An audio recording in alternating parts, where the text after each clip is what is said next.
Muy buenos días a todos ustedes. Es un gusto para nosotros volver a estar aquí en el Seminario de Estudios sobre la Muerte. Hoy, hoy tenemos, pues como siempre, ¿verdad? Como siempre, ponentes de primera categoría. Y sobre todo que ahora tenemos un tema con el cual he estado yo batallando desde hace ya varios años, que quería yo presentar. Porque esta personita yo la conocí ya hace varios años en el Panteón de San Fernando y por varias razones no habíamos podido conectar. Pero está aquí, entonces la tenemos que disfrutar mucho porque seguramente nos va a decir cosas muy interesantes y que para la mayoría son pues desconocidas. Ella es Lisbeth Márquez Villarreal y tiene una licenciatura en Derecho por la UNAM, el Seminario Islámico por la Universidad de Mustafa en Qom, Irán, especialidad en asociaciones religiosas por la Universidad de Illinois, especialidad en Derecho Comparado Mexicano e Islámico, miembro de Mahdi Volunteers of Islamic Education Center in Houston, Texas, miembro de la Asamblea Mundial Alud Bait, Teherán, Irán, diplomado en Jurisprudencia e Historia por la Universidad de Nayaf, Irak, diplomado en Sociología Religiosa por el Colegio de México, conferencista en instituciones públicas y privadas, especialista en organización de eventos culturales. Y bueno, una serie de cosas más. Representante legal de la Mezquita Soraya de Torreón, Coahuila, embajador oficial del Iyab Dai en México, embajador oficial de World East 6 en México, y presenta de Asociación Mexicana de Mujeres Islámicas y Centro Islámico Aluf Bait de México. Es para nosotros un honor tenerla aquí con todas como ven, es bastante erudita en los temas de los que ella trabaja intensamente. Para no hacer más largo el asunto, pues le damos la palabra y bien recibida. Muchas gracias por aceptarnos. Esta es tu casa y tienes la palabra. Muchas gracias, muy agradecida por su amable presentación. Efectivamente, bueno, aquí está una servidora y mi tema principal el día de hoy va a ser el tema de los funerales islámicos, ¿no? Los ritos, las normas de los funerales islámicos y también un poco para completar algo de cultura general, hablar del cementerio Al-Baqi que está en Arabia Saudita, que se celebra hoy, bueno, desafortunadamente no es celebración, es el recuerdo de su demolición, ¿no? A manos de la monarquía saudí. Y bueno, eso va a ser como al final, como cultura general, y vamos a iniciar con lo que es los rituales funerarios. Me encanta una frase del imam Ali ibn Abi Talib, el sucesor del profeta Muhammad, que dice: existen dos tipos de personas, mis hermanos en el Islam y mis hermanos por humanidad. Hay una sura del Corán que se llama la Suratul Mulk, la ley 2 me parece, y dice que Dios ha creado la muerte y la vida. Esto es una frase pues con una profundidad muy grande, ¿no? Dice, el arcángel de la muerte, Israel, en el Islam, es un encargado de Dios, que será como el partero, ¿sí? ¿Qué quiero decir con esto? Que cuando una persona sea purificado, ese arcángel vendrá con un vaso, con una bebida del paraíso, a auxiliarnos, y entonces nuestro cuerpo no sufrirá de dolor al morir. Cuando un cuerpo se desconecta del espíritu, del alma, a veces duele. Voy a dar un ejemplo. Por ejemplo, cuando nos cortamos o perdemos una uña o una parte de nuestro cuerpo, pues duele, ¿no? Entonces, a veces ese dolor se manifiesta externamente e internamente. Entonces, imaginen cuando el alma del cuerpo, pues lo deja, ¿no? A veces es doloroso, puede ser que sí, puede ser que no. Entonces, un alivio de esto es ese arcángel que vendrá, ¿no? Con una bebida que dicen que es del paraíso para calmar nuestras aflicciones. El Corán, más de un tercio del Corán habla precisamente de este tema de la muerte. Más allá más allá del tema en específico de la muerte, es el libro más completo comparado con otros como la Biblia y la Torá, que contiene este tema en particular. Se habla de la muerte, se habla de diferentes formas de morir, de a dónde va nuestra alma, del paraíso, del infierno. Bueno, todos estos temas, el Corán es un libro muy exquisito que los trata, ¿no? Y bueno, vamos a pasar con las normas del moribundo. Una cosa es el agonizante, la persona que está moribunda, y otra el fallecido. En el Islam tenemos ciertas normas que marca la Sharia islámica cuando alguien fallece, ¿no? Es una obligación para cada musulmán, tanto hombre como mujer, saber los rituales, saber las normas y saber lavar los cuerpos de otro musulmán. En general, bueno, se hace el lavado. Hay gente que está dedicada para esta actividad, o también puede ser un miembro de la familia, un hombre para la mujer y es un hombre para un hombre y una mujer para una mujer. Una de las condiciones es que sea mayor de edad, que sepa, bueno, que esté preparado y que sepa precisamente las normas islámicas para llevar a cabo esta actividad. Todas las personas, como lo dije, deben de estar preparadas al momento de sentir las señales de la muerte, ¿sí? Cuando estamos agonizando, por ejemplo.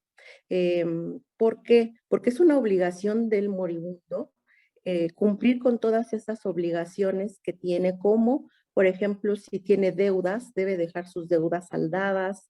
Si, como saben, nosotros los musulmanes rezamos 5 veces al día, y si no rezamos, pues también tener a una persona de confianza que pueda hacer esos rezos que nos faltaron después de nuestra muerte, ¿no? Ese es algo que el moribundo tiene que dejar, pues como dice, con todo listo para no dejar deudas, para incluso él mismo poder pagar su propio funeral, que es algo que también no es caro. De hecho, los ataúdes deben de ser de lo más sencillos.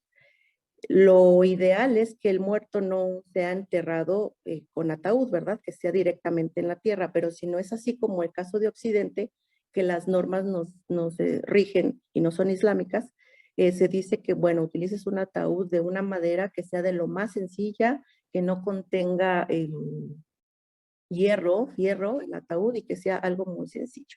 Bueno, estas normas del moribundo es lo primero, ¿no? Dejar todas sus deudas y todo lo pendiente arreglado.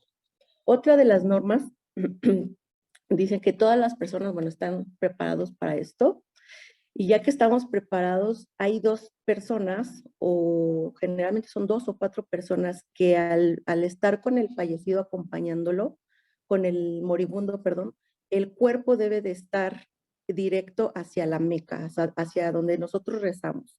Tanto el cuerpo como sus pies, ¿sí? Deben de acomodar al moribundo antes de morir. Eh, ya que acomodaron a la persona que está a punto de morir, tenemos que hacer una oración por él. En el momento en la que él fallece, se tienen que cerrar los ojos, ¿sí? Poner el cuerpo completamente derecho, con las manos a los costados y los pies hacia la Meca, y cubrirlo con una tela que puede ser una manta blanca de lino o de algodón, ¿sí? En lo que se procede a lo que es el lavado. También antes de que él muera, cuando está agonizando, si es que está consciente, y aunque no esté consciente, esas 4 personas o las 2 personas, o si es incluso una que lo acompaña, debe de recordarle al moribundo su creencia. Por ejemplo, ¿qué quiero decir con la creencia? Que somos musulmanes. Nosotros tenemos un testimonio de fe que en árabe es Ashhadu Allah ilaha illallah wa ashhadu anna Muhammad abduhu wa rasulullah, que quiere decir que nosotros creemos en un solo Dios y que el profeta Muhammad es el último de los profetas, ¿sí? Esto se llama Tawhid, la unicidad. Y bueno, esto se le recuerda al moribundo. También se le recuerda que el Islam es su religión, que Allah es su profeta, que Allah es su Dios y que Muhammad es su profeta, y que existen gente que fue gente bien guiada, ¿no? Como en el caso de los católicos, los apóstoles. Nosotros tenemos algo que es el imamato, ¿no? 12 imames que son gente especializada de la familia del profeta para el mensaje. Todo esto se le recuerda al moribundo antes de su fallecimiento. Bueno, ya que falleció, hay ciertas normas. Una de ellas es el ghusl, que es el baño completo del cuerpo, que ahorita voy a explicarlo. Después sigue el amortajamiento, que también tiene sus normas y sus reglas. Después, la oración para el difunto, el rezo. Y al final, el entierro. Bueno, es obligatorio saber lavar el cuerpo de un fallecido y las condiciones es pues que debe de ser una persona adulta, ¿no? O una persona, pues sí, mayor de edad y que sepa, como ya lo mencioné, las normas. Para realizar el baño completo tenemos que utilizar agua mezclada con loto, sidr se llama, ¿no? En árabe. Esta mezcla de agua puede ser un puño por ejemplo, en una cubeta, como las que conocemos normal, con un puño, no mucho tampoco, de esta mezcla que es el polvo de sidr, de loto. Y se hace la mezcla y entonces se procede a lavar el cuerpo con esta agua. Este baño se llama el ghusl, consiste en 3 partes. Esto con agua, después con agua mezclada, la segunda vez con agua mezclada con alcanfor, de una manera de que el agua sí percibamos el olor al alcanfor, pero que no se convierta en su mayoría de alcanfor, ¿sí? Ese es el segundo lavado. Y posteriormente, el último, se enjuaga con un agua sin mezcla, ¿sí? Les voy a compartir unas imágenes. Primero es así, la cabeza, para que se den una idea. Y empezamos con la cabeza, posteriormente, parte derecha del cuerpo, y al final en la parte izquierda. Esto es lo que generalmente hacemos en un baño completo, ¿no? Así 3 veces las mismas. Después sigue lo que le llamamos el hanut, que es la unción, que es untar un polvo de alcanfor, ya el puro polvo, en los 7 lugares de la oración. Cuando nosotros rezamos, colocamos nuestras palmas de las manos, ¿sí? La frente, las palmas, las rodillas y la punta de los dedos, especialmente del dedo gordo. Y voy a compartir otra imagen para mostrarles cómo se unta los polvos de alcanfor en las partes de la oración. Bueno, aquí tenemos la frente, ya les dije, así es como se untan en las manos, en los pies, en las puntas de los dedos de los pies, en las partes de las rodillas, ¿sí? Y bueno, esto es el alcanfor, lo que se le llama el hanut por unción. Y seguimos, el siguiente paso pues es el amortajamiento. Se usan 3 telas en el amortajamiento, generalmente son de algodón y de lino. Está prohibido que sean telas de piel, o sea, una piel, ¿no? Ya sea de animal o piel sintética. Tiene que ser de lino, de algodón, no debe de ser transparente. La primera se llama la faja, que es desde el pecho hasta los pies, ¿no? Toda completa. La segunda es el camis, la camisa, que es desde los hombros hasta la mitad de las rodillas.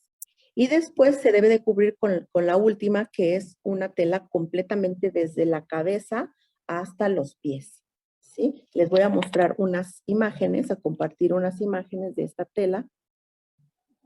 Bueno, primero les voy a mostrar unos kits. Este kit, ahí van a poder ver el agua con alcanfor o el puro alcanfor, a veces viene en los polvos, sí, que contienen y este librito que ven ahí es para la hora de la oración, del rezo para el difunto. Ahí vienen escritas todas estas.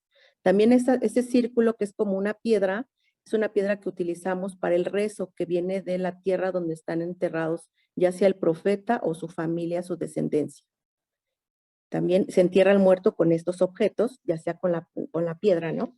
Porque es una tierra que supuestamente, bueno, pues es una tierra pura. Y las telas,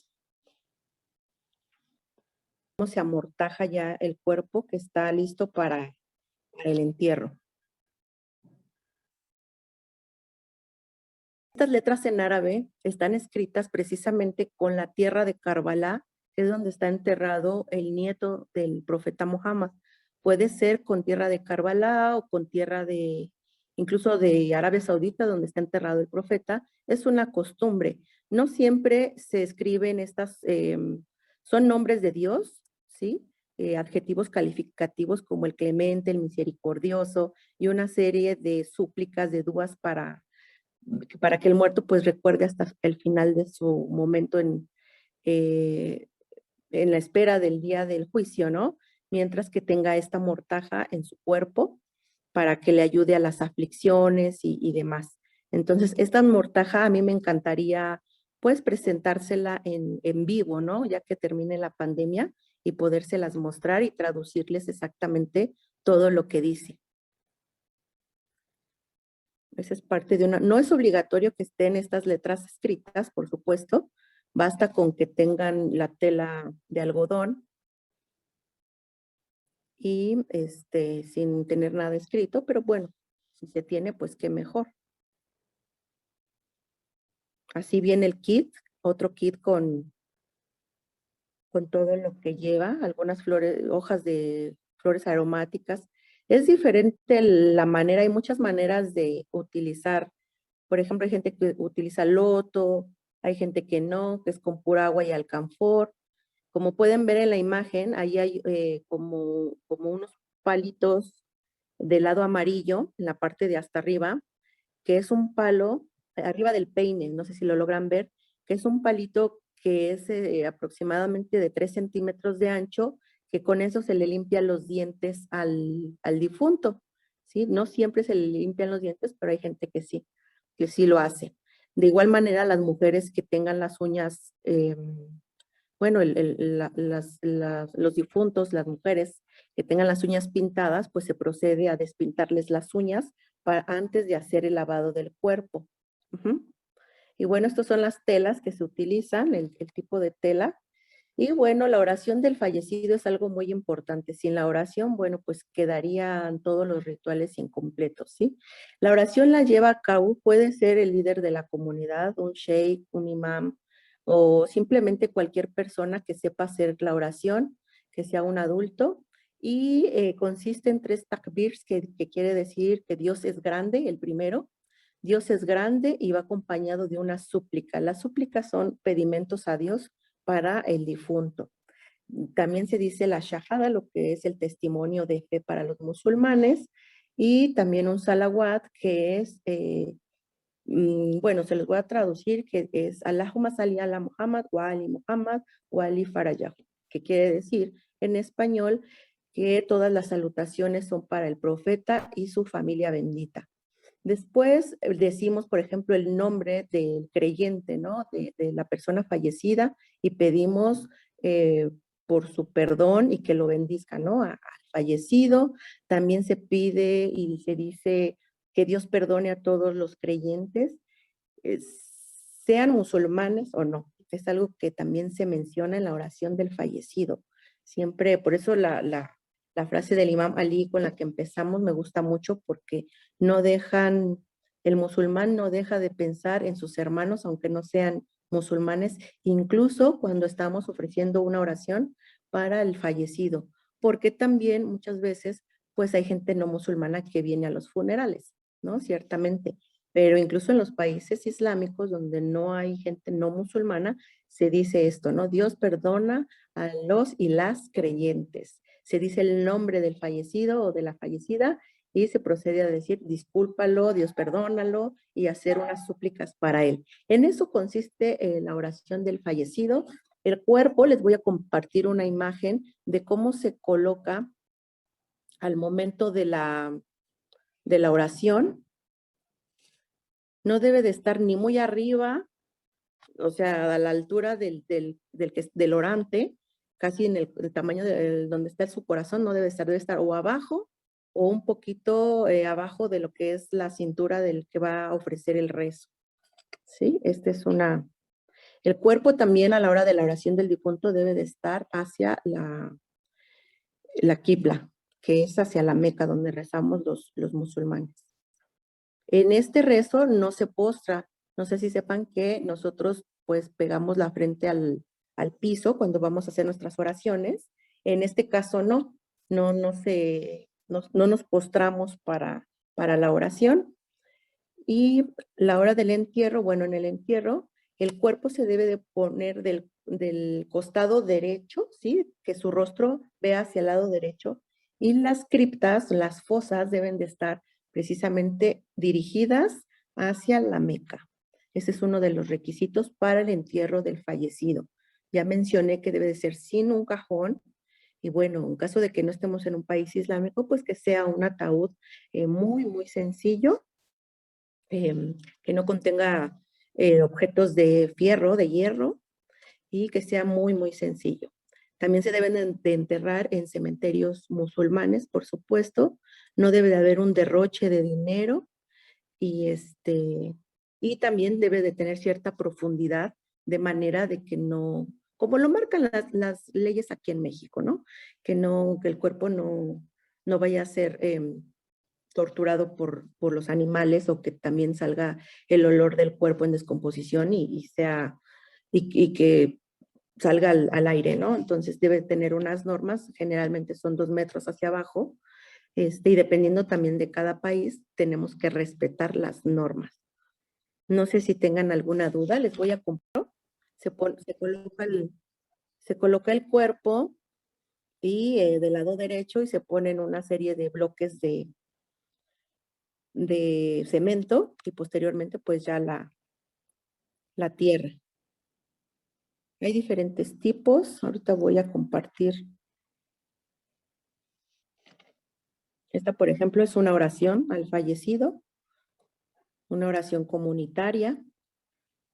Está el cuerpo presente y las personas, ¿no?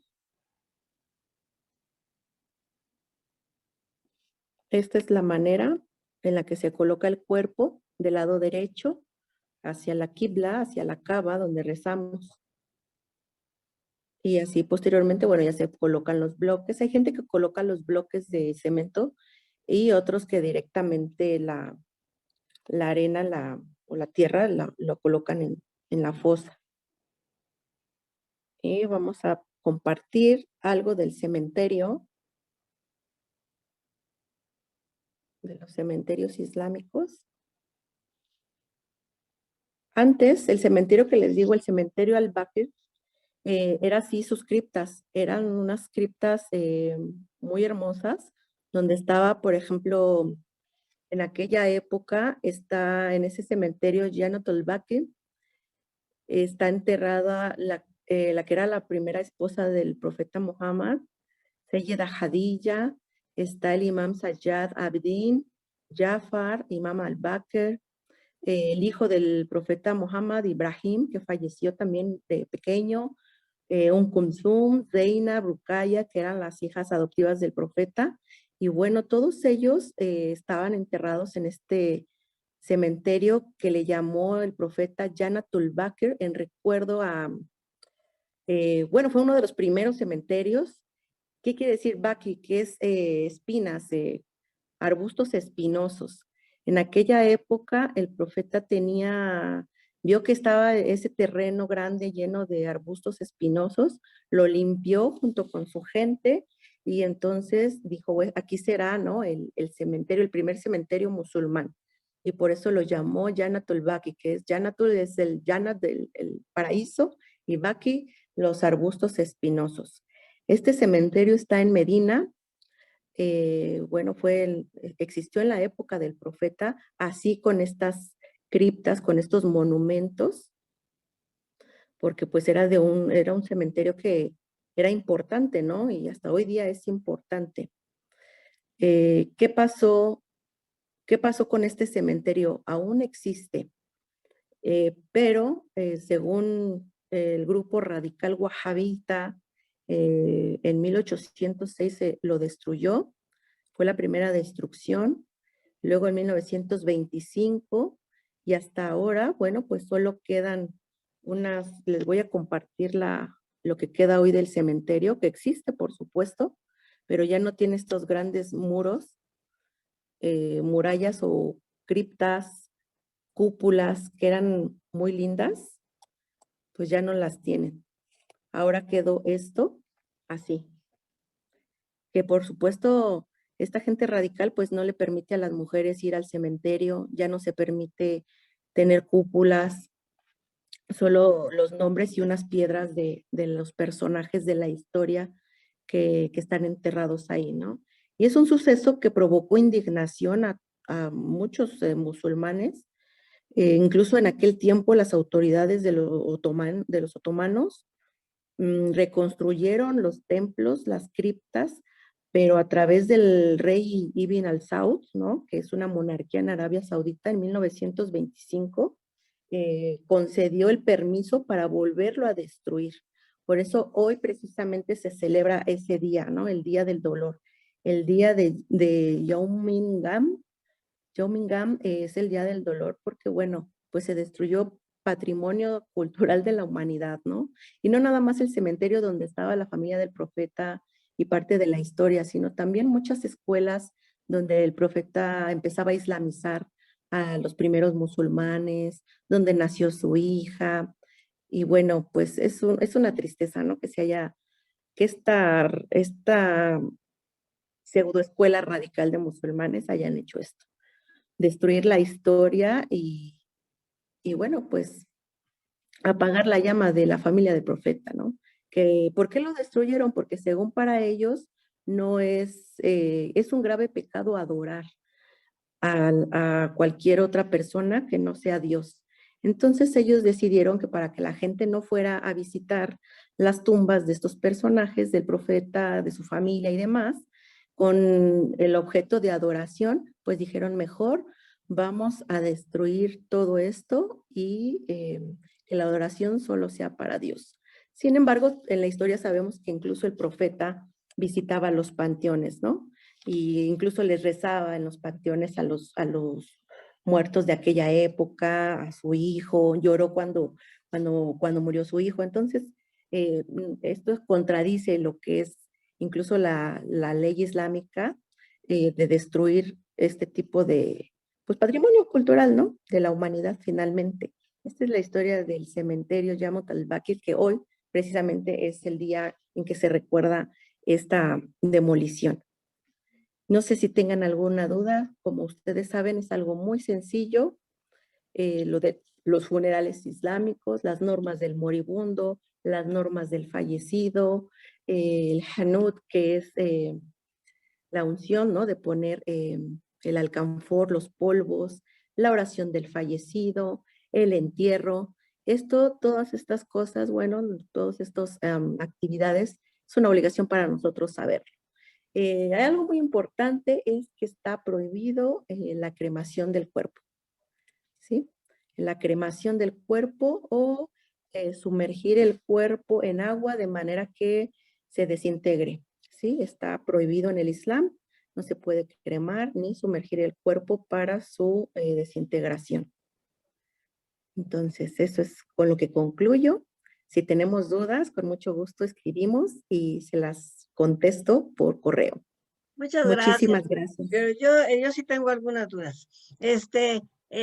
¿Siempre se entierra en caja o también se entierra en vivo, así, sin otra cosa más que las mantas? Sí, sí, lo ideal es, ya que está amortajado, ingresarlo a la tierra, ¿sí? Al cementerio.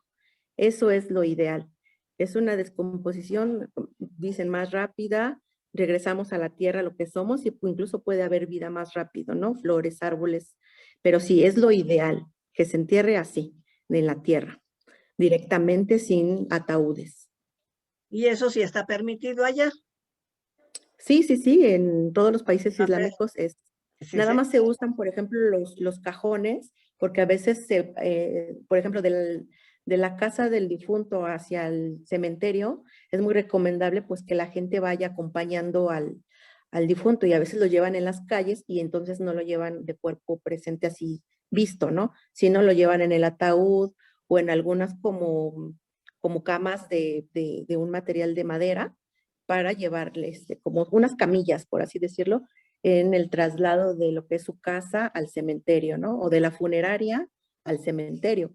Pero ya llegando ahí, bueno, se ingresa el cuerpo a la cripta y demás. Así, perfecto, me parece además lo más sano posible, ¿verdad? Sí, Pues de hecho, así ya debería ve ser que posible.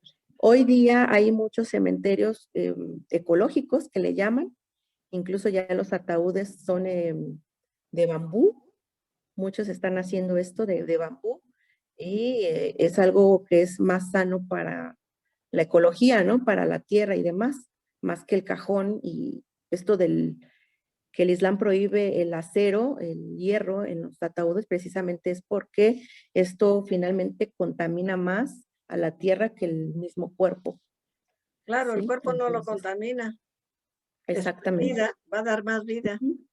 Sí, sí, Ahora, sí, pues ahora, en el duelo, una vez que se enterró y eso, ¿hay alguna ceremonia que dure más tiempo? ¿Se termina el duelo ahí o qué pasa? generalmente mm, no se hace el duelo de una manera que estés diciendo, por ejemplo, rasgándote las telas, ¿no? O diciendo por qué Dios lo hiciste, por qué te llevaste, que no sea un duelo como tal doloroso. Al contrario, es un paso a otra vida, ¿no? Nosotros hablamos de la muerte como algo que tiene que ser y que es un paso para la otra vida. Entonces no es tanto el dolor que sintamos. Obviamente Dios nos dio sentimientos, ¿no? Y extrañamos a las personas que estuvieron en vida con nosotros, pero finalmente sí se puede llorar, por supuesto, también. Sí se vive un duelo, pero no es como, por ejemplo, 40 días o un año, incluso en otras religiones, ¿sí? Es un duelo hasta que tu cuerpo, tu mente, tus sentimientos estén en paz. Generalmente no se tiene un lapso de tiempo para hacer este tipo de duelos o como en la religión católica, ¿no? Que levantan la cruz, que se esperan ciertos días. Esto no existe en el Islam. Sin embargo, todos los jueves, en una rama del Islam, la rama chiita, siempre los jueves recordamos, todos los días se recuerda la muerte, pero a nuestros fallecidos los recordamos todos los jueves. Y hay una oración, una reunión incluso que se llama Dua Kumeil, donde rezamos por todos los vivos, los muertos y recordamos a los muertos en este día, donde dice algunas narraciones que Dios le permite a los difuntos bajar al séptimo cielo el día jueves. Son 7 cielos y el séptimo es el que está más cerca de la tierra. Entonces es donde los difuntos están presentes, incluso pueden bajar a la tierra los días jueves y es ahí donde, bueno, el alma de los difuntos, y es ahí donde nosotros pues estamos conscientes de que puede ser que estén con nosotros, ¿no? Realmente no decimos que mueren. Hay una frase que dice, con el recuerdo de Dios se sanan los corazones. Ciertamente ellos no están muertos, están vivos esperándonos. Se llama el Barzaj, el lugar en donde están esperando para el día del juicio final. Ellos están en ese estado, ¿no? En el estado del Barzaj. Entonces, ellos están ahí y van a poder oler el olor exquisito del paraíso de acuerdo a sus buenas obras que hicieron en esta vida y están esperando, ¿no? En una espera. Entonces, para nosotros no es realmente algo tan doloroso o un duelo. Está prohibido llorar de manera de rasgarte las ropas y pues todo lo que a veces la gente no controla, ¿no? Sus sentimientos y es muy entendible, pero para nosotros los musulmanes es sí llorar, sí sentir, pero de una manera moderada. Se usa mucho también, se ofrecen comidas, ¿no? Es algo muy similar como cuando se ofrece aquí café, ¿no? Y pan en los funerales. También en el Islam se ofrecen comidas cuando es el aniversario de los muertos, de nuestros difuntos, también ofrecemos comida a los pobres, a la gente que lo conoció. Cuando una persona falleció, incluso en algunos países islámicos, ponen la fotografía en su auto, en la parte de atrás del espejo, de la ventana de atrás, o en la de las puertas de los autos y ponen, y entonces la gente te da el pésame, ¿no? De que eres una persona pues que está en un luto porque perdiste a un miembro de la familia que partió, no que perdimos, que partió a la otra vida y pone la fotografía de la persona. Eh, pues hay, culturalmente hay muchas maneras, ¿sí? Las criptas también tienen una, ¿cómo se llama? Una placa, muchas veces que tiene la fotografía del difunto con una frase del Corán, su nombre. Hay muchos cementerios muy, muy lindos, sobre todo en la República Islámica de Irán, en Turquía, en Europa, por supuesto, también. Entonces, tienen una luna, una estrella, o sea, depende de cada cultura, ¿no? La única que es muy, muy seca, así lo puedo decir, ¿no? Como latina, pues es la cultura del régimen wahabita de Arabia Saudita, ¿no? Donde son 3 piedras y listo, y una placa del tamaño de tu mano con que aquí se murió Juan Pérez y listo, ya. No lloren, no pueden ir las mujeres, no, o sea, es algo pues triste porque finalmente Dios nos dio sentimientos, ¿no? Y el profeta que supuestamente, bueno, para ellos es el referente, ¿no? Para imitar, pues él también lloró cuando se murieron sus hijos y demás, o sea, su esposa también. Entonces es un sentimiento que Dios nos da para expresarlo y externarlo también. Entonces se da la comida, igual que aquí tenemos el Día de Muertos, una tradición muy linda. También cuando es Ramadán para nosotros, el fin del ayuno, que hacemos una fiesta o la fiesta de la Id al-Adha, que es del Cordero, en memoria en recuerdo del sacrificio en recuerdo de Abraham, cuando Dios le dijo que sacrificaran su hijo y sacrificó un cordero, nosotros tenemos esa festividad que se llama la Eid al-Adha. Ese día es de fiesta. Entonces también podemos visitar a nuestros fallecidos y ahí limpiamos las tumbas, les ponemos flores, agua. Incluso, por ejemplo, en Irán, yo lo vi, ahí comían, como aquí, ¿no? En el Día de Muertos, ahí llevaban sus alimentos y hacían el picnic en las tumbas y es algo muy, muy agradable, ¿no? Rezan Corán, es algo muy, muy, muy bonito, ¿no? Entonces, el Islam de la rama chiita es algo muy similar a las tradiciones incluso que tenemos en México, sin que le pidamos realmente a nuestros familiares fallecidos o los adoremos de una manera, ponerlos a un nivel de Dios, no, pero sí en el recuerdo de ellos, ¿no? Y hablar con ellos y pedirle a Dios por ellos y mantener la llama encendida, ¿no? De la vida y que ellos pues están en la otra vida, ¿no? Entonces sí tiene mucho en común Ah, con la cultura. qué padre, ¿no? Qué bien. Y en el vestimenta, Sí, ¿usan el luto o sí, no? sí, generalmente sí, el negro es el luto. Las mujeres igual visten de negro algún tiempo, no, no todo el año, ¿no? Pero sí, generalmente cuando están de luto, pues tal vez vistan un poco más oscuro. Realmente para los difuntos, em, ¿cómo decirlo? El luto para nosotros, el vestirse de negro, es particularmente y especialmente en recuerdo, por ejemplo, a la muerte del profeta Muhammad y a su familia, sus hijos, sus nietos.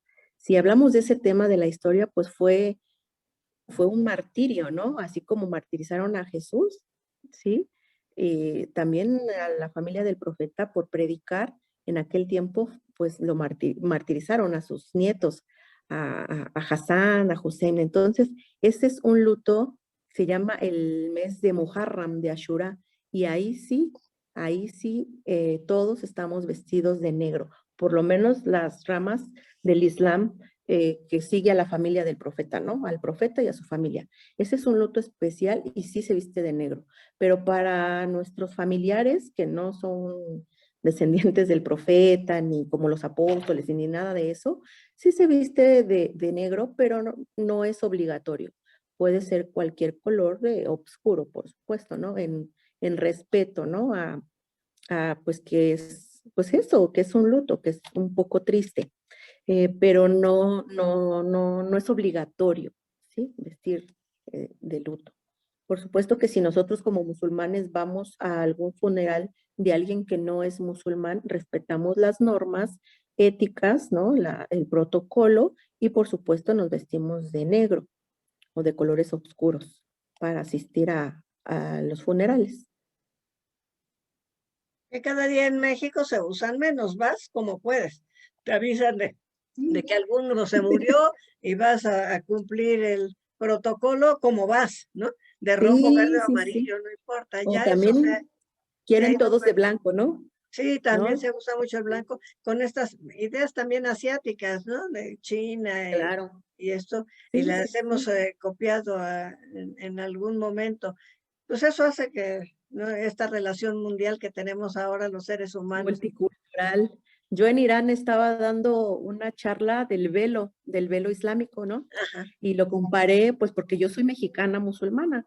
Entonces yo dije, es que el velo de la mujer musulmana es el rebozo de nosotras las mexicanas.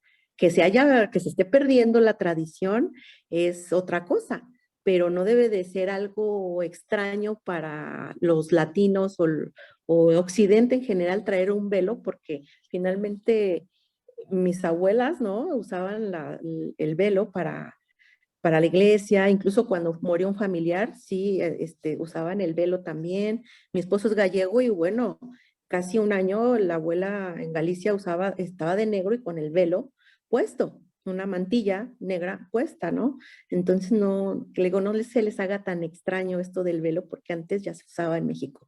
De hecho, la historia del rebozo mexicano habla de que era el pudor de la mujer. Incluso, hablando precisamente de este tema de la muerte, incluso lo utilizaban como mortaja para algunos difuntos en aquella época, ¿sí?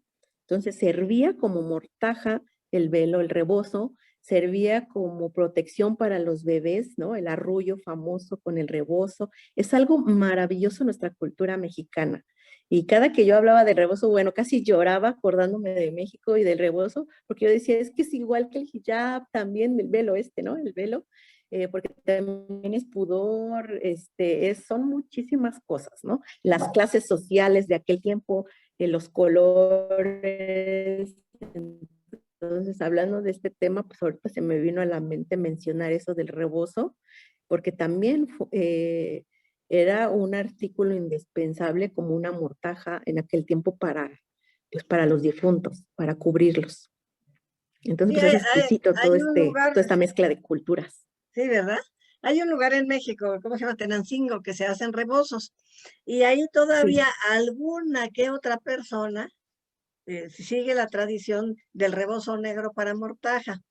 Cuando nace Ah, la mujer, en este caso es la mujer, cuando nace, en ese momento se empieza a hacer el rebozo, a tejerlo, ¿sí? Que sí. se lleva muchísimo tiempo y tiene una Sí. cantidad de baños de flores y eso para que nunca pierda el olor, ¿sí? Entonces, siempre huele muy bonito Sí. y cuando se muere, pues con eso lo amortajan y va a oler muy bonito el cadáver, ¿no? Ay, qué Ese es un lindo. rebozo negro, ¿no? Que Sí, obviamente yo ya tengo el mío, no lo mandé a hacer, pero ya, pero ya tengo mi ya está rebozo para listo. mortaja. Eso sí, porque Sí, a sí, mí me encantan sí. los rebozos, yo los uso Sí, comúnmente, es ¿no? algo muy lindo. Tengo una Sí, buena es algo colección muy, de muy lindo. rebozos. Me encantan, ¿no? Ah, mira, ¿no? Y hay unos muy bonitos, los de seda, o sea, todo lo que conlleva lo que está atrás de la prenda, ¿no? Tanto la elaboración, la gente que los diseña, que los hace, o sea, es un patrimonio, o sea, es algo muy, muy bonito, ¿no? No es nada más el hecho de tener la prenda y el rebozo, sino todo lo que conlleva la historia de la gente que lo hace. Es algo muy lindo la cultura que tenemos.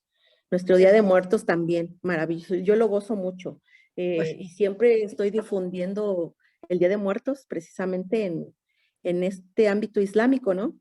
Como musulmana mexicana y se sorprenden mucho y admiran muchísimo nuestras tradiciones. Sí, y sobre ¿Y qué todo en la más? República Islámica de Irán, la flor de cempasúchil, bueno, todo, están admiradísimos de todo esto. En Irak Bueno, también, claro, donde se encuentra el cementerio más grande del mundo, está en Irak. sí, sí, sí, ya, Entonces también ya cuando lo hemos hablamos de visto, esto bueno, se ya lo he sorprende. visto en fotos y demás, pero qué ganas de conocer. Sí, Pero bueno, pues estas cosas de intercambio cultural son maravillosas. Oye, una sí, pregunta, si tú eres mexicana, ¿tú escogiste la religión o viene de sí, familia? sí, sí tengo por ahí familia, ¿no? De descendiente y demás, pero yo desde los 15 años estuve estudiando lo que es la sociología religiosa. Vengo de una familia que mi abuela pues era franciscana, es franciscana, ¿no? Y siempre me enseñaban la filantropía, ayudar a los demás, y yo estaba metida en las iglesias católicas y mi abuela ya hacía el nicho para tal santo y me hablaba de los apóstoles y a mí me encantaba. Me gusta mucho el arte sacro y demás. Entonces yo decía, bueno, yo te voy a estudiar todas las religiones y tengo muchas preguntas y demás. Entonces ya a partir, después de los 15 años, específicamente después de los 18 años fue cuando decidí esto de la sociología religiosa, pero pues la dejaba, ¿no? Por diferentes actividades que pues como adolescente yo tenía, ¿no? Pero ya cuando estudié la carrera de Derecho, había una rama que se llama Derecho Canónico, que fue la rama que yo elegí. Muchos decían, ay, no, pues Derecho Administrativo, Penal, Civil. Y yo recuerdo que en mi salón, pues nada más éramos tres en esa rama de Derecho Canónico y éramos muy pocos, pero la verdad yo lo disfruté muchísimo, ¿no? Sabiendo la administración de lo que es el Vaticano, las instituciones religiosas, el arte, la historia, y a mí me encantaba, entonces empecé a estudiar tanto en lo que es el catolicismo, diferentes grupos de cristianos, nazarenos, pentecosteses, la luz del mundo, o sea, todas, y no solamente estudiar, sino estar, ¿no? Mi campo, como dicen, mi estudio de campo. Y después el judaísmo un poco, y yo decía el islam, ay no, pobres mujeres sometidas, todo lo que se habla de esto, del terrorismo, ay no, no, no, no, eso lo voy a dejar al último, porque creo que va a ser la más difícil, no. Y lo dejé al último y lo ataqué mucho tiempo porque yo quería ir a ver, ¿no? Yo quería ver con mis propios ojos y comprobar lo que pasaba. Y entonces me iba a meter a comunidades y viajaba y veía todo y no, pues no, yo no le veía realmente algo malo, ¿no? Y fue con la que me quedé, con la religión que me quedé. Finalmente, soy una estudiante de la religión, porque todavía no sé muchas cosas, pero pues ya más de 15 años que estoy en esto del Islam, ya tengo una familia musulmana, hijos ya nacidos musulmanes, ya con todos los rituales islámicos, entonces, pues sí soy una conversa latina mexicana, pero finalmente pues ya mis hijos ya todos son musulmanes, ¿no? Mis dos hijos que tengo. Mi esposo, algo muy chistoso porque lo conozco desde niños. Él es mexicano gallego. Entonces sus padres, pues bien católicos, ¿no? Y demás, pero como ya me conocían desde niña y a mi familia, pues fue como más fácil eh, para ellos entender el Islam. La conversión de su hijo, sobre todo, eh, pues sí, no se les hizo tan difícil porque finalmente en España, pues bueno, muchos años estuvieron los musulmanes, ¿no? 100 años o más ahí. Entonces no se les hizo extraño ni algo fuerte su cambio, porque bueno, con el ejemplo, ¿no? Con el ejemplo de persona que somos, creo que fue para bien. Entonces hasta ahorita lo han tomado muy bien, nos llevamos muy bien. Y pues bueno, algo que me sirvió, le digo, es que conocían a mi familia y a mí, entonces, pues esa conversión de mi esposo, pues no fue tan difícil. Y así nos casamos y finalmente pues ya tenemos dos descendentes ahí, ya musulmanes. Pues Así es felicidades. la historia. Sí, muchas gracias, muchas gracias. Y sí, porque generalmente luego piensan que la mujer se convierte al Islam o abraza el Islam por un hombre, ¿no? Por un novio. Porque la mayoría, ¿no? El índice alto de conversas generalmente empieza por eso, por un hombre musulmán, sea pakistaní, árabe, afgano, un novio por internet, o sea, se da mucho en Occidente que las mujeres entren al Islam precisamente porque conocen a un chico. Y yo les recomiendo pues que no sea por un chico, ¿no? Que sea por el estudio de la religión. Claro. Sí, yo soy una conversa, no por convicción, porque también mi convicción puede estar mal, ¿no? Creyendo que yo tengo la verdad de esto, y a lo mejor para otros, pues no, incluso, ¿no? Puedo estar pasando por un momento vulnerable y, ay, me convierto al Islam, ¿no? O ya me convenció alguien y me convierto. Entonces, pues mi convicción puede estar incluso equivocada. Claro. Entonces, yo fue por estudio, por un estudio de 15 años, estar estudiando y decir, bueno, esta sí me gusta, ¿no? Y es que es una disciplina. Finalmente el Islam es un modo de vida, pero es una disciplina que te habla incluso de cómo bañarte, como hablamos ahorita del muerto, ¿no? Del difunto.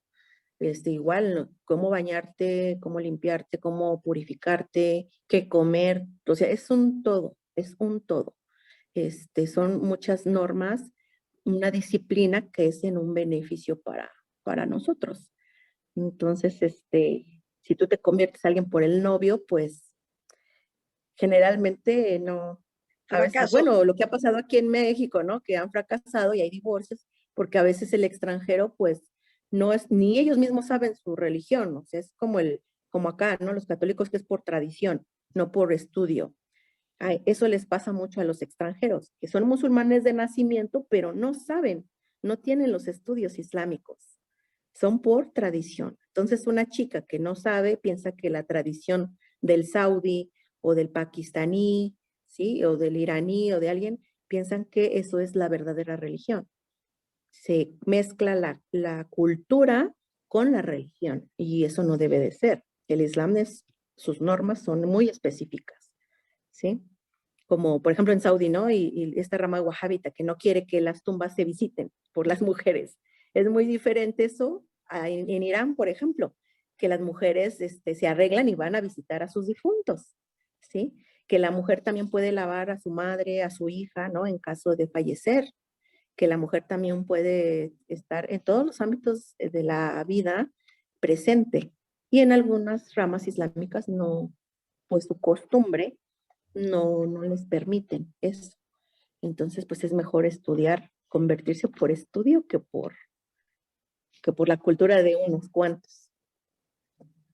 Bueno. Muy bien, pues magnífica. Yo me quedaría aquí oyéndote quién sabe cuántas horas más. Es encantador para mí porque te digo, son cosas que uno no conoce. Entonces, de verdad te agradezco muchísimo esta plática. Seguro que va a gustar mucho y seguro que habrá dudas, así como las tuve Sí, yo, sí, pues sí. van a tener algunas personas que vean y escuchen esto. Ya te digo, yo te pasaré todos los detalles para que sepas cuántas personas te vieron y demás. Claro, sí. Te recuerdo de los libros que tenemos para tu Así es. charla en específico, tu grupo, ¿verdad? Los que sean necesarios, estamos para servirles y te los donamos con mucho gusto, Sí, sí, para son que tú los... aceptadísimos. Van a ser Gracias. aceptados en cuanto tengamos la posibilidad de salir y Sí, sí, sí. hacer una cita y eso, o ya directamente en el museo. Claro que sí, van a querer todos los libros. Yo, desde luego, soy la primera. Sí, claro, por supuesto. Conocer más y ver Muchas más gracias. me interesa mucho. ¿Tienen algún museo ustedes abiertos en México, No, musulmán? nuestra mezquita, de hecho, está en Torreón, Coahuila. Es la primera mezquita en México, ya más de 30 años. Orgullosamente es una mezquita de la rama chiita. Y la historia también de la mezquita es maravillosa, ¿no? Es la primera mezquita en México, pero sobre todo es la única que tiene permiso de gobernación, sí, como asociación religiosa, ¿no? El AR. Y arquitectónicamente también está construida de acuerdo a todas las normas islámicas, que también la construcción de una mezquita tiene sus normas, ¿no? Ese es otro tema, sus Claro. minaretes, una biblioteca que cuenta con libros, el lugar donde se lavan los muertos también, para el rezo, tiene un salón de clases grande, tiene dormitorios también porque a veces hacen Ya, seminarios. a ver, dice aquí. Entonces sí tenemos esto, el Centro Islámico Ahlul Bayt ¿De algo?